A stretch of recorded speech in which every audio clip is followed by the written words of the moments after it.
everyone. A moment ago, Meg was worried about her hair, but anyway, the wind is blowing.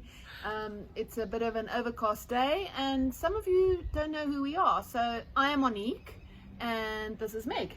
So we are Soapy, Smooches, mobile pet groomers, and yeah, that's who we are. So we just find some interesting topics to talk about, and today we want to talk about, it's the 1st of December, and we want to talk about holidays and beach and sea and sand, and some of you are taking your pets with you. So Meg, sand and seawater, what does that do to a fur kid's coat?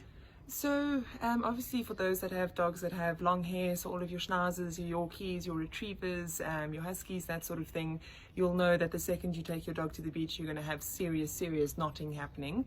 The salts and the sand unfortunately don't make a good combination for the coat, as most people know with human hair as well. It ends up making your hair look a little bit like mine does today. Beautiful as always. But it makes it kind of very almost tacky. You know, the salt makes the hair kind of sticky. You know, the sand gets involved, and obviously because they're swimming and running around, you know, you end up with this really quite bad, knotty, kind of mop-looking dog. And unfortunately, if you don't start kind of taking care of the coat, you know, initially as it happens, you can end up with some actual skin issues that start coming from that. Because the sand can scratch and irritate the skin. And then voila, and you end up with sort of having allergies if you leave it on for too long. So initially, you know, the salt in the sand doesn't really do anything. You know, it'll make your dog a little bit more scruffy, but you know, health wise it won't really have much of an effect. But if you don't do a sort of rinse and a brush and a kind of general tidy up afterwards, then like Monique mentions, it does start scratching the skin. You can end up with dogs that start getting kind of allergic reactions to stuff that's in the sand, and yeah, they can just end up being a little bit uncomfortable after being at the beach. Okay, so that's the sand. So all the beaches, when last I was at the beach, it feels like I've been there 100 years ago, but anyway, there's always freshwater taps. So just stick your animal, just give it a little rinse under one of those freshwater taps or showers with you. Let it come in the shower with you if it wants to, and then just make sure that you get most of the sand and the seawater off, just to keep them comfortable as well. And then the other thing is socialization. You know, the same rules go that you would, you know, you wouldn't just take any dog to a dog park and let it loose if it's not socialized. So if your animals are socialized, don't assume other people's dogs are socialized as well, right? So what are some of the precautions that people can take when they do take their animals to the beach? So the first thing is obviously just checking, you know, which beach you're taking them to. Is it a kind of blue flag beach where there's going to be, you know, loads and loads of swimmers and kids and people trying to have picnics and things? Because ideally, obviously, you know, you don't want to go to an overly crowded beach, purely just because it's a lot harder then to keep control of your dog, because there's a lot of now outside distractions, you know, people with their salami rolls, or kids sticking sand castles, or little children, you know, trying to learn how to swim, and your dog kind of goes splashing in there and kind of ruins the entire thing. Look, Ma, I got a salami sandwich. Exactly. Oops, and you're kind of like, nope, go away, not my dog.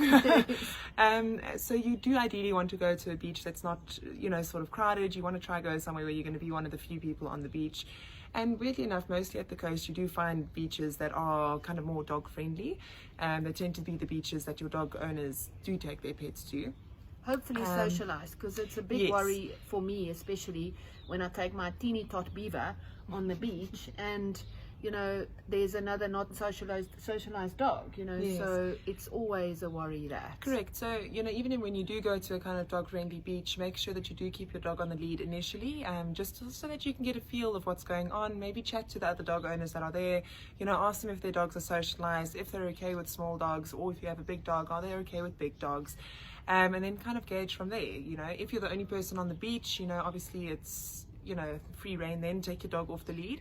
But obviously, just out of respect and etiquette, you know, if you see another dog owner then coming onto the beach after your dog's been taken off, you know, maybe just call your dog back, put him back on the lead, you know, just till you've had a chance to again suss out, you know, the other pets on the beach. And the recall again. Yes, the recall. So important. Yeah, so, I said, you know, just call your dog back. It's not always that easy, but you know, ideally that's, you know, kind of what you're looking at. And make sure your dog has recall, so you can actually get him back. You can get him off another dog. I hope it doesn't happen, but you know, you can actually control him, because if your dog doesn't have recall, please don't let him off the leash, right? Yes, yeah, the salami sandwich might come in handy then, actually.